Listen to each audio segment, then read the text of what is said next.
នៅលើបណ្ដាញសង្គមសម្ដេចមហាបវរធិបតីហ៊ុនម៉ាណែតនាយករដ្ឋមន្ត្រីនៃព្រះរាជាណាចក្រកម្ពុជាបានសម្ដែងការភ្ញាក់ផ្អើលចំពោះថ្នាក់ដឹកនាំថៃដែលធ្លាប់តែប្រកាសនៅតាមបណ្ដាញសារព័ត៌មាននិងនៅតាមវេទិកាអន្តរជាតិជាប្រចាំថាប្រទេសថៃជាប្រទេសស្រឡាញ់សន្តិភាព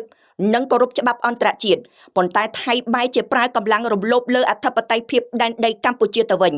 សម្ដេចធិបតីលើកឡើងថាបើថៃពិតជាស្រឡាញ់សន្តិភាពនិងគោរពច្បាប់អន្តរជាតិដោយមេដឹកនាំថៃប្រកាសមែននោះគួររដ្ឋាភិបាលនិងកងទ័ពថៃប្រកាន់យកការដោះស្រាយបញ្ហាព្រំដែនតាមសន្តិវិធីដោយប្រើប្រាស់យន្តការដែលបានឯកភាពគ្នានិងកំពុងអនុវត្តជាមួយគ្នាបើថៃពិតជាគោរពច្បាប់អន្តរជាតិមែនគឺមិនត្រូវប្រើកម្លាំងយោធាធ្វើការវាយប្រហារលើភូមិប្រជាជនស៊ីវិលក្រោមហេតុផលដណ្ដើមយកដែនអធិបតេយ្យរបស់ខ្លួនមកវិញនោះទេកម្ពុជាបានប្រកាន់ខ្ជាប់ជាប្រចាំនៅគោលការណ៍គោរពអធិបតេយ្យនិងបូរណភាពទឹកដី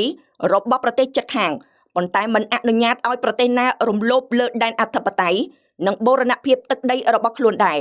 សម្ដេចបានរំលឹកពីការងារខណ្ឌសីមានិងបោះបង្គោលព្រំដែនបណ្ដោះអាសន្នក្នុងក្របខ័ណ្ឌគណៈកម្មការចម្រុះខណ្ឌសីមាព្រំដែនគោកកម្ពុជាថៃ JBC ដែលបានដំណើរការជាង20ឆ្នាំមកហើយដោយផ្អែកលើមូលដ្ឋាននៃឯកសារគតិយុត្តបន្សល់ទុកពីអាណាព្យាបាលបារាំងសម្ដេចនាយករដ្ឋមន្ត្រីសង្ឃឹមថាភាគីថៃនឹងបន្តប្រើប្រាស់មធ្យោបាយសន្តិវិធីស្របតាមគោលការណ៍ច្បាប់ក្នុងការធ្វើការវាស់វែងនិងបោះបង្គោលព្រំដែន